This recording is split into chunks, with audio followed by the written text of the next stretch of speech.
Magandang gabi, Philippine Air Force. Tayo po ang magiging lagay ng panahon ngayong araw ng Linggo, 23 November 2025. Sa kasalukuyan po, meron po tayong binabantayang low pressure area na nasa loob ng ating Philippine Area of Responsibility na kaninang alas 3 ng hapon ay huling namataan sa layong 715 km east of Kinabuan, Surigao del Sur. At ang nasabi pong low pressure ay mataas po ang tsansa na maging ganap isang bagyo mamayang gabi o bukas ng umaga. Ito po ay kung sakaling magiging isang bagyo, ito po ay papangalanang si Berbella. At kumikilos po ito pa west-northwest, palapit po dito sa may Visayas.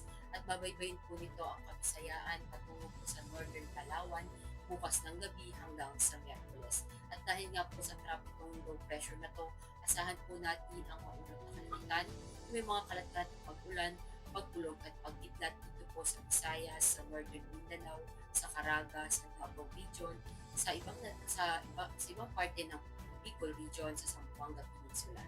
At yung shear line naman na nakaka-apekto dito sa eastern section ng Luzon na nagdadala din ng maulap na kalangitan, may mga kalat-kalat na pag-ulan, pagkulog at pagkidlat dito sa atin sa Metro Manila, sa Calabarzon, sa Aurora, sa Apayao, sa Kalinga, sa Mountain Province, sa Ifugao, sa Cagayan, sa Isabela, sa Quirino, sa Camarines Norte at Camarines Sur. At yung Northeast Luzon naman po yung hangin-amihan na nakakaapekto sa ibang nalalabing bahagi ng Northern and Central Luzon. Na nagdadala din ng mga maulap na kalangitan, may mga pag-ulan dito sa ibang nalalabing bahagi ng Cordillera Pacific Region at ibang nalalabing bahagi ng Cagayan Valley, ibang nalalabing bahagi ng Central Luzon. At para naman sa magiging lagay ng panahon para bukas, asahan po rin po natin ang malaking bahagi ng Luzon na makakaranas ng maulap na kalangitan, may mga kalat-kalat na pag-ulan, pagkulog at pagkidlat.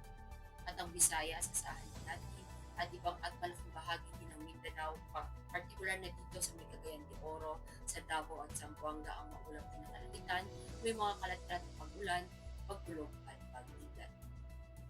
At para naman sa magiging lagay ng panahon sa mga susunod na araw dito sa may Metro Manila, sa may Cavite, sa Angeles, sa Lipa, sa Puerto Princesa, sa Calayan Island, at sa Zamboanga, asahan natin sa Martes hanggang Webes ang maulap na kalangitan, may mga kalat-kalat na pag-ulan, pagkulog at pagkidlat.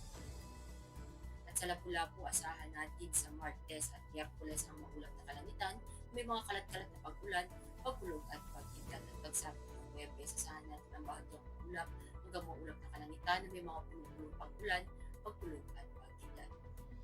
At sa Davao, asahan natin sa Martes ang maulap na kalangitan, may mga kalat-kalat na pag-ulan, pagkulog at pagkidlat. At pagsapit ng Miyerkules at Huwebes, asahan natin ang bahagyang maulap hanggang maulap na kalangitan na may mga punong pag-ulan, pagkulog at pagkidlat.